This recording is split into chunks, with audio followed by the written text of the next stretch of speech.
Hi everyone, it's Mrs. Wilson here with another story. This one is called Ziggy and Maggie Start School, and it's by Linda Kennedy and Lynn Taylor. Shout Zabba-ding-a-doo to Ziggy! It's time for him to go back to his own planet. Let's make sure he knows how to stay safe. Look!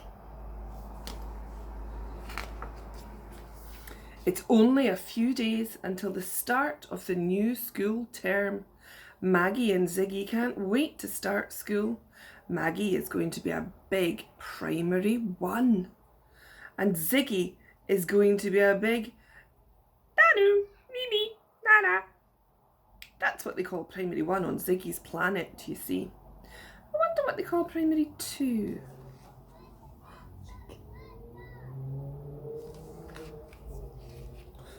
Oh. There's still a lot to do before school starts.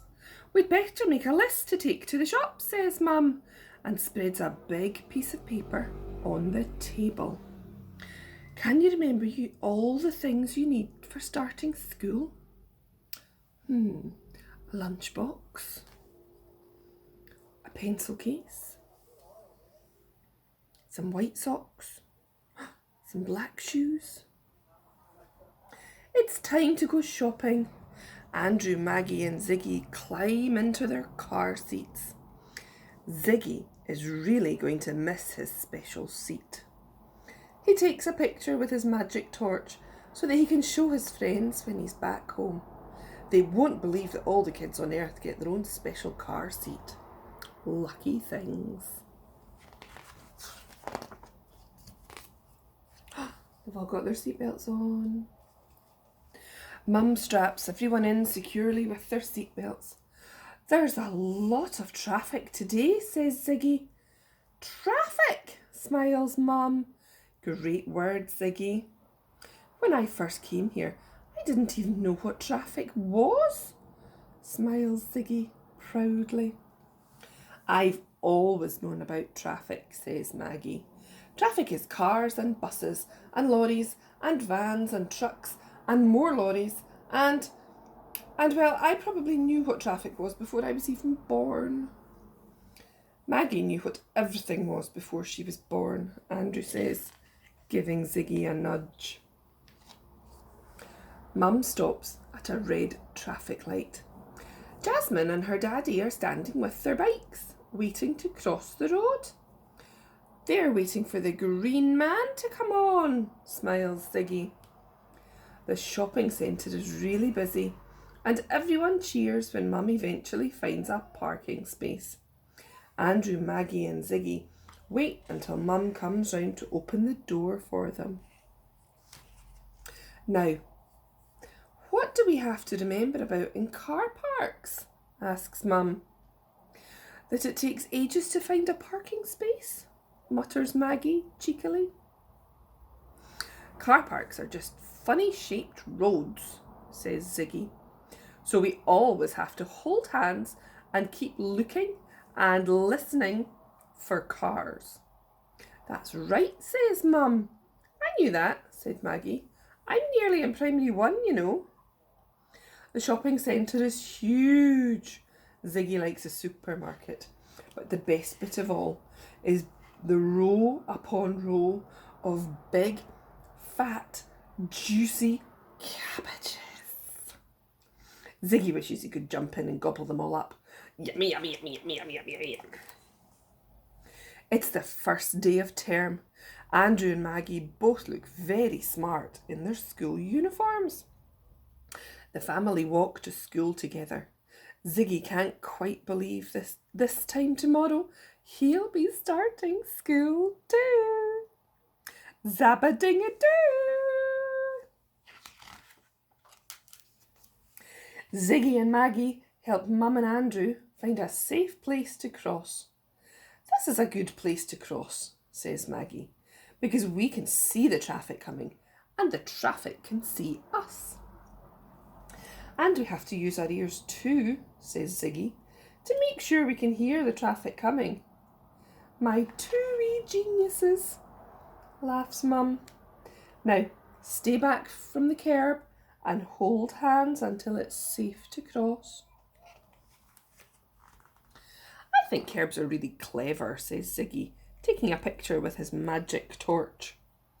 You do? Says Maggie, thinking that sometimes Ziggy is quite a strange little alien indeed. Curbs are like the pavement's way of saying, stop, but without having to write stop all the way along the edge of the road.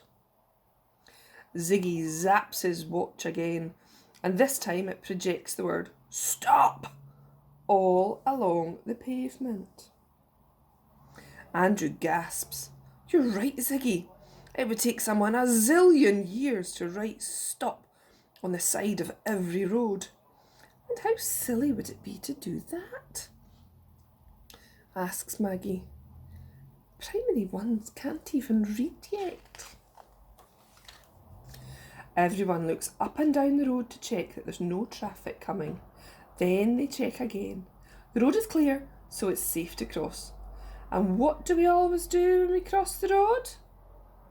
Hold hands, look for traffic, and listen for traffic. Ziggy gives Maggie and Andrew a big kiss at the school date. Have a zabba-ding-a-doo first day, Maggie, says Ziggy. And you have a dabba-thingy-doo last day, says Maggie, not getting it quite right. I'll try, mumbles Ziggy with a lump in his throat. He's going to miss his Earth family so much. Ziggy takes Mum's hand and they head home. That was very clever what you said about curbs this morning, says Mum, trying to cheer Ziggy up. That curbs tell us to stop without any words. Ziggy smiles and thinks for a moment. Like a cuddle says I love you without any words. Just like that, says Mum, and cuddles Ziggy tightly. Mum has organised a tea party after school for Ziggy. Andrew, Maggie and Jasmine are enjoying tucking into cheese sandwiches and Granny Walker's special crispy cakes. And Ziggy is enjoying tucking into cabbage and sandwiches and cabbage cakes. Yum, yum, yum, says Ziggy.